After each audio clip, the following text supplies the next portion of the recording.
वहीं हमारे साथ इस पर तमाम चर्चा के लिए बीजेपी के प्रवक्ता गौरव मिश्रा हमारे साथ जुड़ रहे हैं, जिनसे हम तमाम चर्चा जो है करेंगे।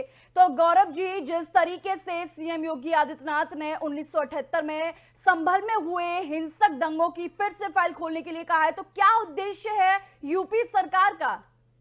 संभल एक ऐसा क्षेत्र है जो आजादी के बाद लगातार दंगों की चपेट में रहा है।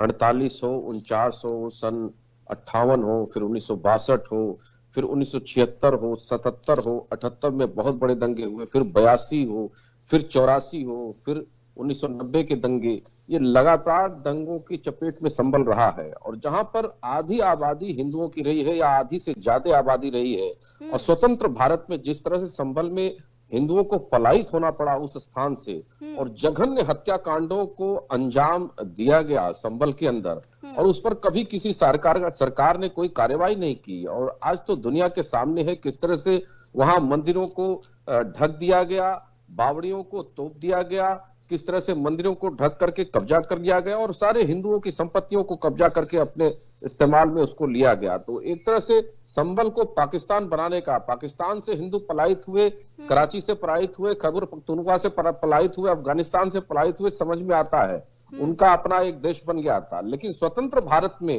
ही अगर हिंदू पलायित हो रहा है किसी जिले से, जैसे सपा के सरकार में कैराना से पलायित हो रहे थे, उस प्रकार से तो कहीं ना कहीं प्रश्न तो उठता है, चाहे वो प्रशासनिक व्यवस्था हो या फिर विधायिका हो, कार्यपालिका हो, न्यायपालिका हो, सबके ऊपर प्रश्न उठते हैं।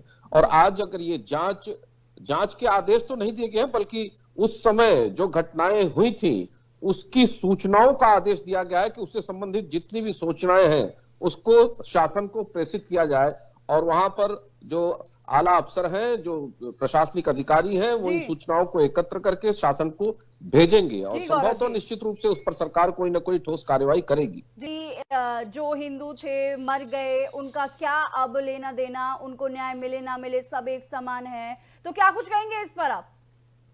क्योंकि देखिए, अपराधियों लोगों की मौत जो है दंगे के बाद जो है नजर आई थी और कम से कम 2 महीने तक कर्फ्यू लगा रहा था उस टाइम।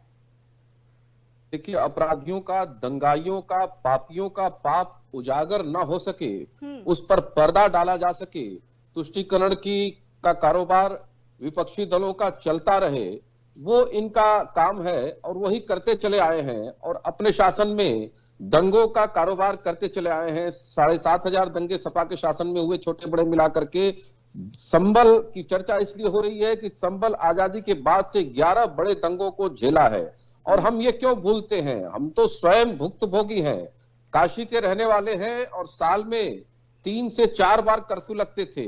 मऊ में हमारा घर है, मुस्लिम बाहुल्य क्षेत्र है, साल में कब कर्फ्यू लग जाए, घर से निकला हुआ व्यक्ति कब कर्फ्यू में फंस जाए, ये कोई नहीं जानता था। दंगों को हम लोगों ने देखा है किस तरीके से हिंदुओं का कत्लेआम होता रहा है इन लोगों के शासनकाल में, और तुष्टीकरण के कारण खुला छूट दिया जाता था एक समुदाय विशेष को दंगे करने के लिए, और जब दूसरा प्रतिकार करता था तो उसको दबाने का, उस पर पर्दा ढकने का और उसको इसी तरह से झुठलाने का कि अरे उसकी क्या आवश्यकता है, पुरानी बातों को उखाड़ने की क्या आवश्यकता है।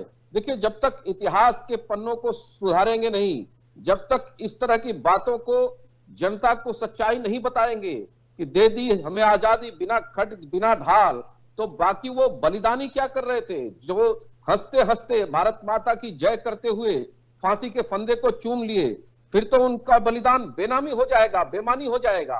तो ऐसा उचित नहीं है। आने वाली पीढ़ी को सच्चाई बताना, सत्य से अवगत कराना, ये प्रत्येक सरकारों का काम है। और संभल में जिस तरह से जघन्य अपराध और अन्याय हुआ है, वहां पर 184 हिंदुओं को एक साथ जला दिया गया है, वो भी पहले काटा गया है फिर जला दिया गया है। तो ये इतिहास के पन्नों से बाहर निकालने की आवश्यकता है। और एक बहुत महत्वपूर्ण विषय मैं आपको बताऊं, दुनिया में ऐसा कोई भी देश नहीं है जहां पर जिस समुदाय के ऊपर अत्याचार हुआ हो और उस समुदाय ने पूरे विश्व समुदाय को अपने अत्याचार के लिए संवेदना न मांगी हो या उसकी भरपाई करने की बात न की हो, चाहे वो चीन हो, चाहे वो ज्यूस हो, इजराइल जिसकी हम बात करते हैं। और सबको कहीं ना कहीं उनके दर्द को, उनके मर्म को दुनिया ने समझा है, समाज ने समझा और उसको सम्मान दिया। लेकिन ये भारतवर्ष एक ऐसा देश है जहां पर सर्वाधिक हिंदुओं का कत्लेआम हुआ है।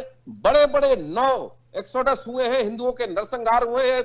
हालिया आप देखिए बांग्लादेश में हो रहा है, जम्मू कश्मीर में हम लोगों ने अपने आंखों से देखा है किस तरह से वहां से भगाया गया है, पलायित हुआ है। मोपला कांड हुआ जिसमें किस तरह से हिंदुओं का कत्लेआम हुआ। तो मुझे लगता है कि अब वो समय है कि हिंदू समाज उठ खड़ा हो और अपने इतिहास को दुनिया को बताए, सिर्फ भारत को ही नहीं पूरे विश्व को बताए किस तरह से उसके ऊपर अत्याचार हुआ है। और मुझे लगता है जो सहिष्णु लोग हैं, जो मानवता में विश्वास करते हैं, वो इसका समर्थन करेंगे और भविष्य में ऐसा ना हो सके उसके लिए ठोस रणनीति बनाएंगे। इस तरह के अत्याचारियों, आतताइयों के सहारे जो सरकार बनाते हैं और आतंकवाद को अपने सरकार की पॉलिसी का हिस्सा बनाते हैं, ऐसे लोग सत्ता और शासन तक न पहुंच सके, इसके लिए आवश्यक है कि हम इतिहास के पन्नों को खोलें और सच्चाई जनता के सामने रखें। गौरव जी, जैसे कि इन्होंने कहा कि सीएम योगी जो है उपचुनावों के लिए जो है एक हथकंडा अपना रहे हैं, या फिर कह लें कि उपचुनावों में उनको सहायता मिले या फिर खबरों में बने रहने के लिए, तो क्या कुछ जो है राजनीति की रोटियां जो है क्या सेक रहे हैं सीएम योगी? देखिए ये क्या कर रहे हैं, ये राजनीति नहीं कर रहे हैं क्या? ये समाज सेवा कर रहे हैं क्या? ये सड़कों पर लंगर चला रहे हैं क्या? जब चलाना था कोरोना काल में तब तो ट्विटर खेल रहे थे, उस समय भी समाज सेवा याद नहीं आई। राजनीति तो ये कर रहे हैं।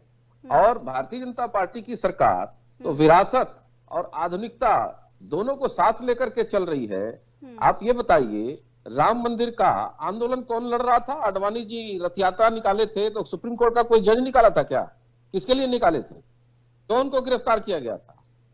क्यों लालू यादव ने उन्हें गिरफ्तार किया था? और रथ यात्रा किस चीज की थी? राम मंदिर की ही तो थी। ताला जब खुला था उस समय मेरठ में बड़े पैमाने पे दंगे हुए, हिंदुओं का कत्लेआम हुआ। क्यों वो भूल गए 1987 का दंगा? क्यों 1984 का दंगा भूलते हैं? क्यों 1992 का दंगा भूलते हैं? तो देखिए, भारतीय जनता पार्टी जब जब सरकार में आई है तो राष्ट्रहित के मुद्दों को उठाती है और जो राष्ट्र की वस्तुतः सच्चाई है, सत्यता है, उसको जनता के सामने उद्घाटित करती है और उसको ये राजनीति और वोट बैंक के तराजू पर तौलते हैं। राम मंदिर को भी लेकर के ऐसा ही कहते थे कि मंदिर वहीं बनाएंगे लेकिन तारीख नहीं बताएंगे, तो मंदिर भी बन गई, 370 भी हट गया। और जिसकी जिसकी ये चिंता कर रहे हैं, चाहे वो कॉमन सिविल कोड हो, चाहे वो किसी भी मंदिर और मस्जिद का मुद्दा हो, वो भी सुधर जाएगा, उसका भी दिन और तारीख आ जाएगा, इसलिए चिंता न करें। चाहे वो मथुरा का मामला हो, काशी का ज्ञानवापी मामला हो या फिर संभल का मामला हो, सभी मामले उजागर होंगे। जो 18-19 मामले अदालत में चल रहे हैं, उन सारे मामलों का फैसला होगा और तथ्यों और प्रमाणों के आधार पर होगा। और प्रमाण क्या कह रहे हैं चीख चीख करके, उसे बताने की जरूरत नहीं है।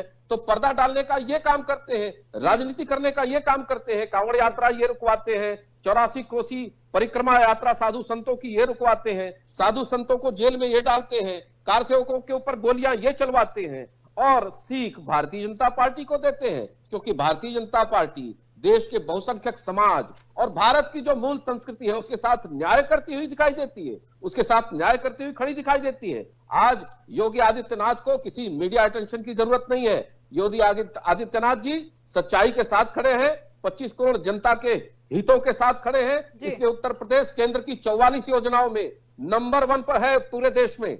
देश की दूसरी तीसरी सबसे बड़ी अर्थव्यवस्था बन गया। जहां से ये छोड़े थे वहां से 4 गुना आगे बढ़ गया है। 21 एयरपोर्ट वाला अकेला राज्य है उत्तर प्रदेश, सबसे अधिक एक्सप्रेसवे वाला अकेला राज्य है उत्तर प्रदेश। कितनी योजनाएं गिनाए, कितनी उपलब्धियां गिनाए। इन्होंने तो उत्तर प्रदेश को अराजकता, आतंक और अपराध का पूरा एक प्रकार से विश्वविद्यालय बना करके रख दिया था। तो मुझे लगता है कि इनकी कहने यही वजह है कि जनता जो है इनकी बातों को अब सुनती नहीं और इनके छलावे में आती नहीं।